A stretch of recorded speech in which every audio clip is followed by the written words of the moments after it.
Olá pessoal, Alexandre Greco do canal Full Metal Jacket. Esse é o vídeo número 2, que vai falar sobre a Winchester, né? Aquele rifle de repetição manual por alavanca, né? Lever action, conhecido como lever action, né? Aqui no Brasil, a Rossi fabricou durante muitos anos e hoje a Taurus fabrica a carabina e o rifle Puma, né? Aqui nós chamamos de Puma, mas que nada mais é ou uma cópia do Winchester modelo 1892, né? Bom, quem acompanha meus vídeos sabe que eu gosto de explicar a parte mecânica das armas e um pouquinho da história também. Mas eu não me aprofundo muito na história, ficar repetindo histórias. Por quê? Porque eu vejo sempre pelo lado técnico, né?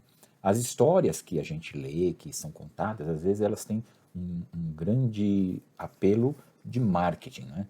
Então, se eu vier seguindo essa trilha, eu não vou conseguir explicar para vocês alguns detalhes técnicos e algumas coisas que eu considero como verdadeiras e outras que eu considero como falsas, né?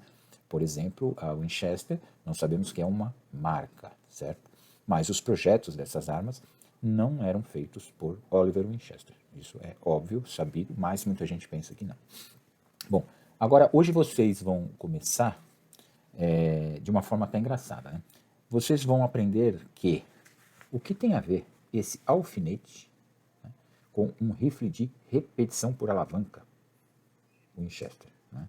Onde nasceu o rifle de repetição por alavanca. Nesse estudo, é preciso dar uma olhadinha depois no Google, num inventor que se chamava Walter Hunt, né? Esse inventor, além do alfinete de segurança, que é esse alfinete que nós conhecemos aqui, ele inventou a caneta tinteiro, inventou uma máquina de costura de ponto duplo, centenas de projetos e patentes, tá? E morreu pobre. E dentre essas patentes, existia um rifle de repetição manual, justamente o rifle que deu origem à Winchester, que nós conhecemos hoje. Bom, eu vou explicar para vocês primeiro o funcionamento, tá, desse primeiro rifle que se chamava Volition, né, da projeto do Hunt, tá, de 1849 mais ou menos, a patente, e como ele criou, né, esse sistema de colocar a munição dentro da câmara pela culatra, ou seja, retrocarga, né? E retirar algum resíduo que pudesse ficar. Mas o engraçado é o seguinte, que além de ter inventado o sistema de repetição manual por alavanca, ele também inventou a Rocket Ball. O que é a Rocket Ball? Rocket Ball era um projétil, né, que continha dentro dele uma carga de projeção. Então, o propelente já estava dentro do projétil, de forma que não existia cápsula, não existia estojo, né? Ele inventou basicamente o que hoje está sendo reinventado modernamente, que é a munição caseless, né? A munição sem estojo. Para a gente poder continuar essa explicação, eu sei que vocês vão pesquisar e vão ver vários modelos, modelo número 1, número 2, né, desse projeto do Volition. Mas o que acontece? Trabalhou junto com o Hunt, o Smith, o fundador posteriormente da fábrica Smith Wesson.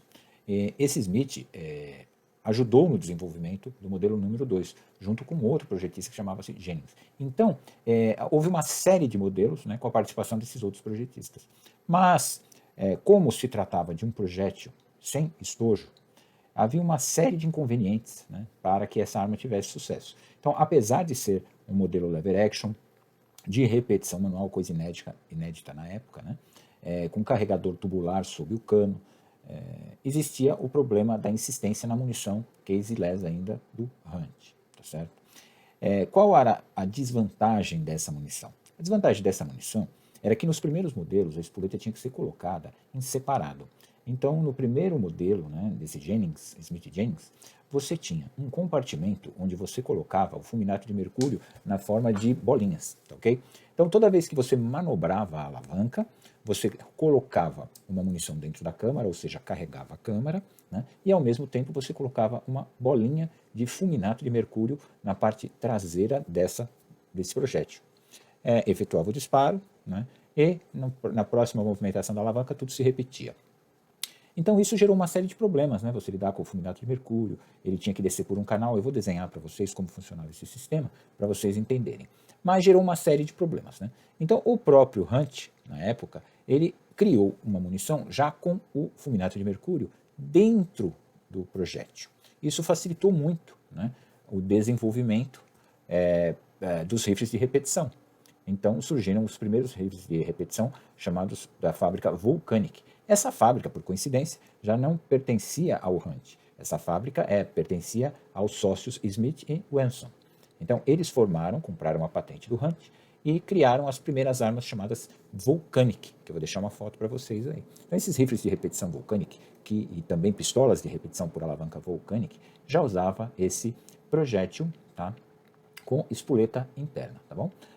Posteriormente, né, nós tivemos a entrada do Henry. Então, quando o Henry começou a participar desse desenvolvimento, por quê?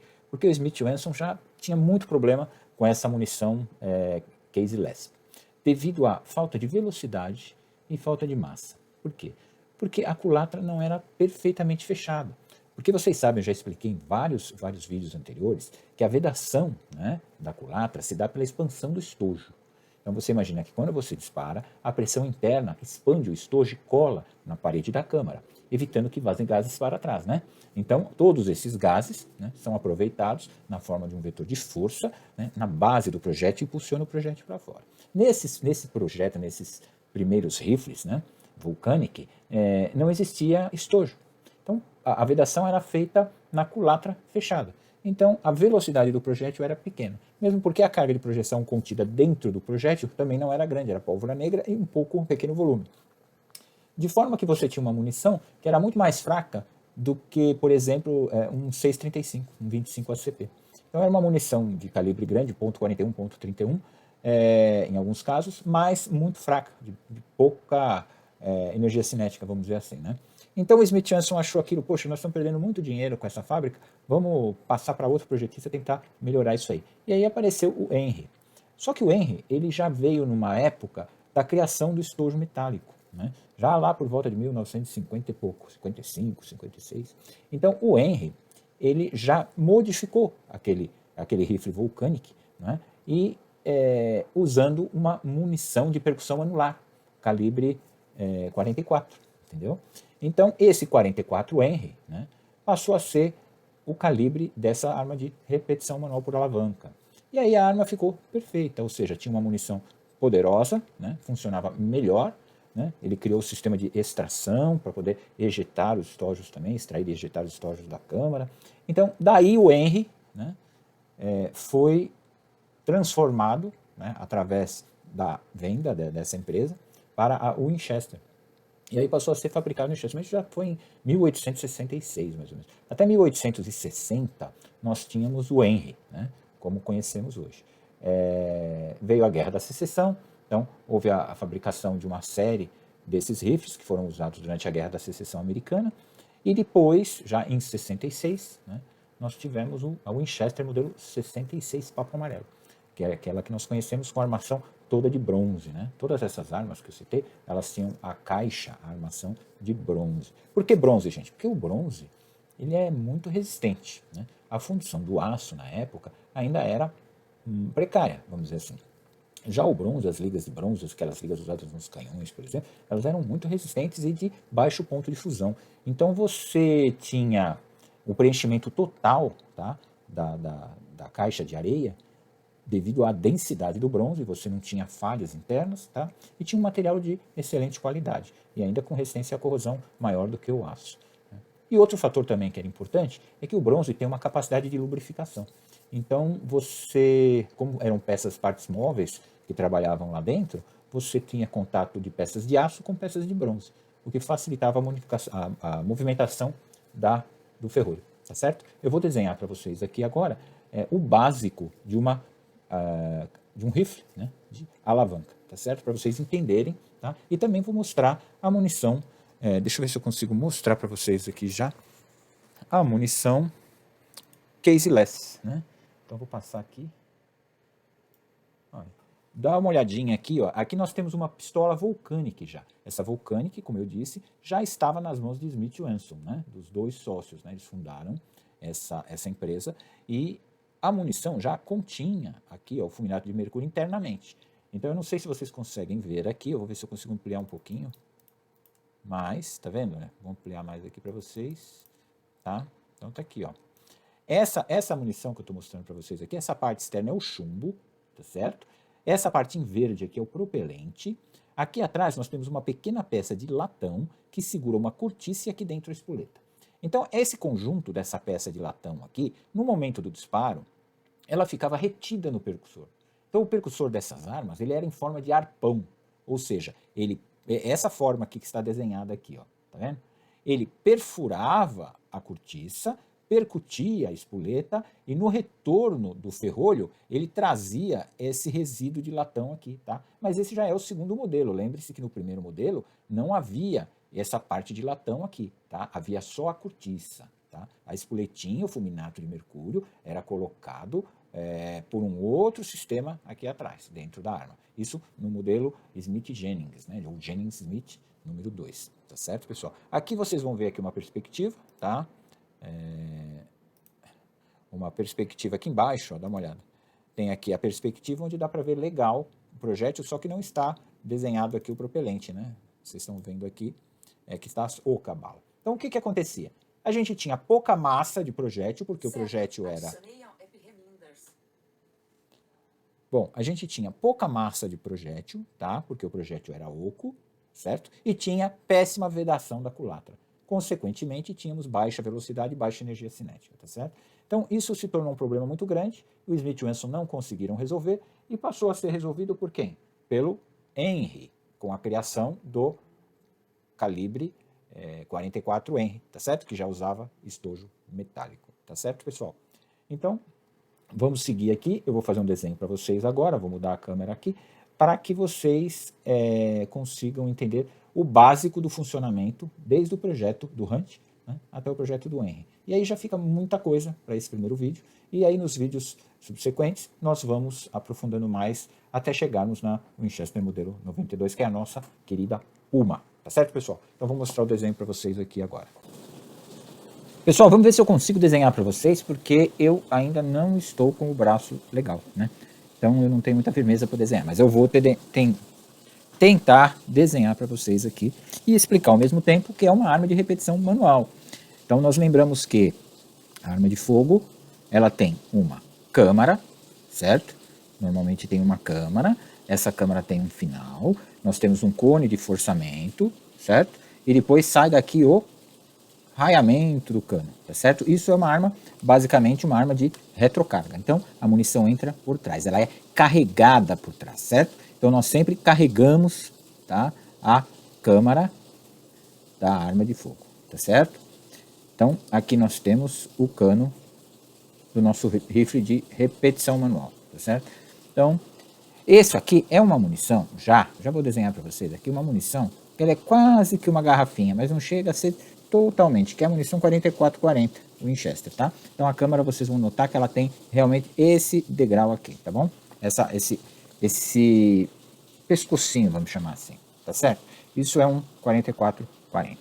Bom, como é que você faz quando você tem uma arma de carregamento manual para inserir a munição aqui? Simplesmente abre a culatra, enfia a munição com a mão, fecha a culatra, efetua o disparo, abre a culatra, extrai manualmente ou com uma injeção automática essa munição. Já na arma de repetição, você não usa a sua mão para colocar a munição, carregar a câmara. Você usa um outro meio, seja ele uma alavanca, que é o assunto de hoje, ou um ferrolho, ou uma ação de bomba, ou outro tipo de ação qualquer. Então, basicamente, para que isso funcione, você tem que ter uma culatra que se mova, certo? Essa culatra, nesses modelos de rifle nos primeiros modelos de rifle de repetição manual, era simplesmente um pino circular. Esse pino circular já possuía um sistema aqui de extrator, tá? Deixa eu ver se eu mudo a cor aqui para melhor. Um gancho aqui de extração para a munição. Bom, então esse ferrolho tinha que ir para frente, se movimentar para frente e se movimentar para trás, né? O que fazia essa movimentação deste ferrolho? E onde esse ferrolho corria? Esse ferrolho, normalmente, corria dentro da caixa da arma. Então, a arma tinha uma caixa, que é aquela que nós vemos lá, de bronze, certo? Aqui existia a janela de ejeção, que era superior, certo? E esse ferrolho corria aqui dentro. Para você movimentar esse ferrolho para frente e para trás, você tinha um sistema aqui com uma alavanca, tá certo? Esse sistema de alavanca, ele acionava essa peça para trás, mas também destrancava esse sistema. Então, o que eles inventaram?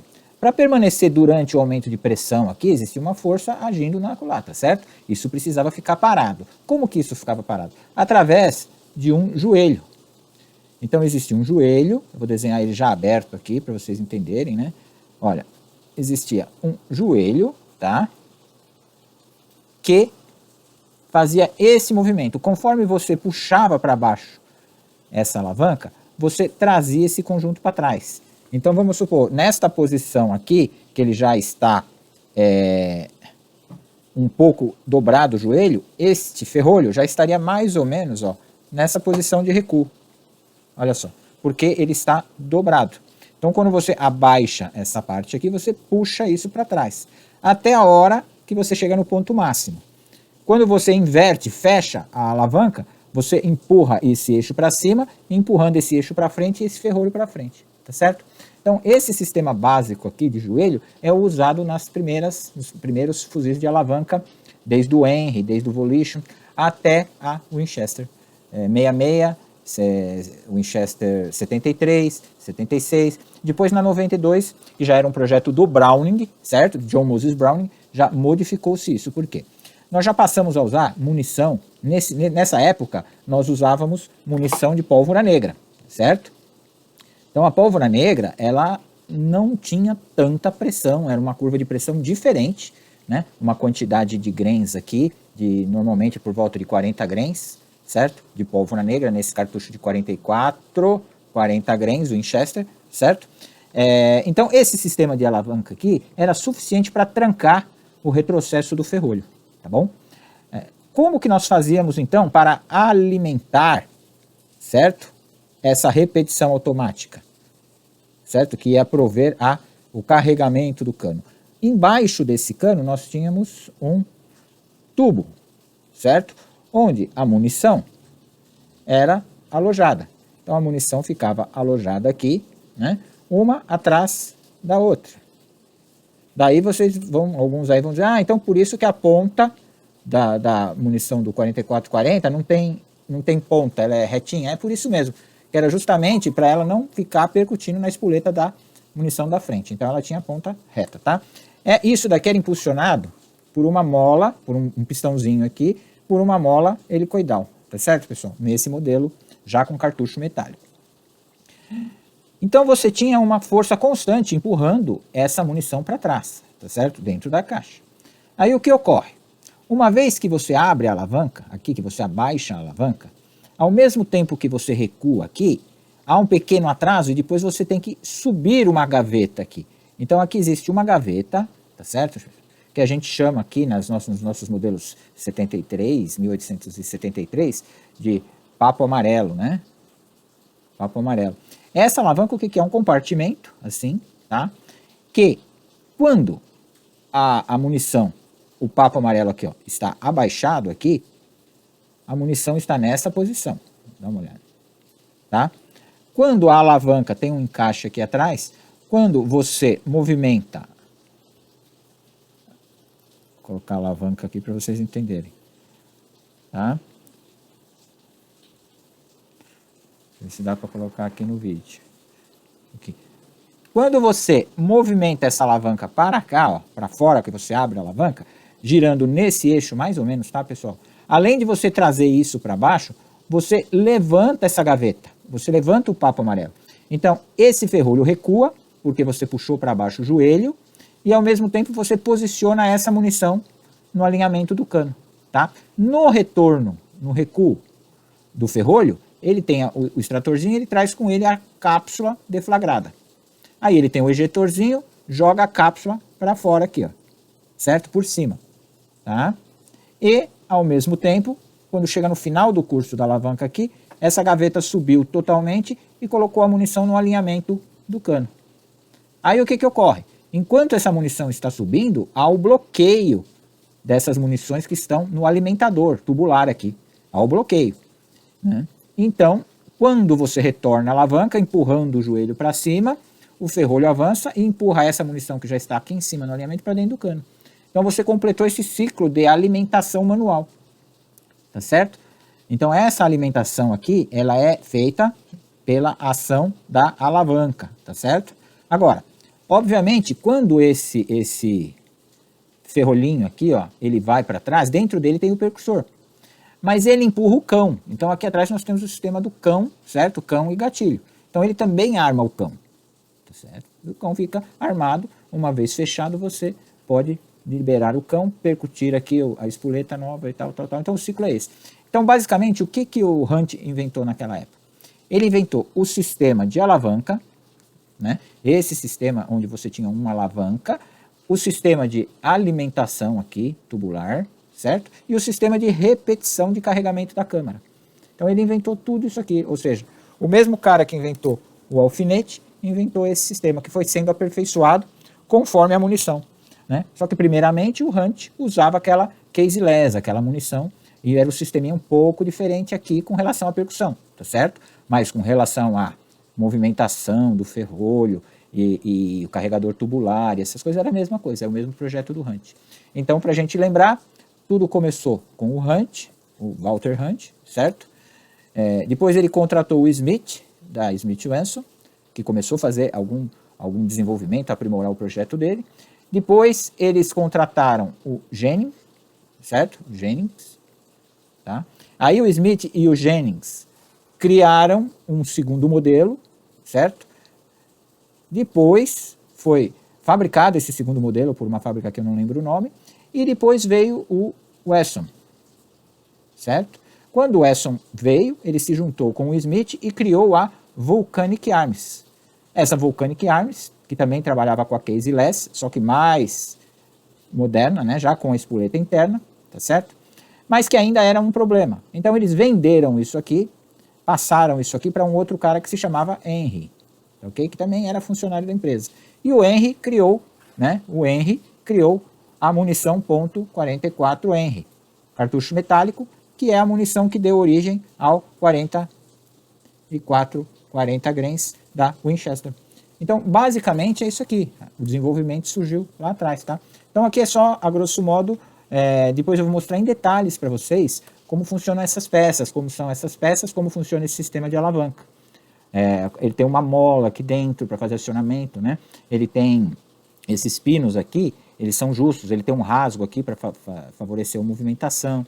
É uma coisa bem básica, mas se vocês notarem, esses primeiros mecanismos aqui eram bem frágeis, tá? Dava até medo, hoje assim, se você parar para pensar, que você estava com o olho aqui atrás, você estava com o seu rosto atrás desse pino, entendeu? E a única coisa que impedia que esse pino saísse, realmente é uma parte de seção quadrada aqui, pra vocês terem uma ideia. O resto do pino aqui atrás, ele empurrava o cão para trás, mas era uma coisa meio problemática. Por isso que com a criação das munições mais possantes, né, da pólvora à base de nitrocelulose, etc., aí esses rifles foram modernizados, né, e no próximo vídeo vocês vão ver como foram sendo executadas essas modernizações, já com um sistema de trancamento totalmente diferente que é usado na modelo 92, tá certo? Mas que foi usado antes também em outros modelos, antes da modelo 1892, nós tivemos outros modelos de Winchester também, projetadas pelo Browning, que não trancavam lateralmente com duas trancas aqui, tá? Essa aqui, para você ter uma ideia, só trancava no joelho, tá certo? Trancava no joelhinho aqui. O joelhinho, quando ele ficava alinhado aqui, basicamente ele invertia o eixo, né, impedindo que o ferrolho voltasse. Bom, é isso aí, pessoal. Espero que... Deixa eu ver aqui. Bom, pessoal, espero que vocês tenham entendido o básico, uma coisa bem básica, lógico. Eu dei uma introdução sobre a história, um pouquinho da história da arma, desde lá do Hunt, para vocês verem que a Winchester começou lá atrás, né? Fiz aqui uma explanação sobre a munição, que também é muito importante, a modificação, o desenvolvimento da munição, né? E a modernização da arma com a criação do estojo metálico, né? Que realmente deu resultado. Mas que no próximo vídeo, na parte 2, nós vamos entrar realmente nas partes técnicas, tá?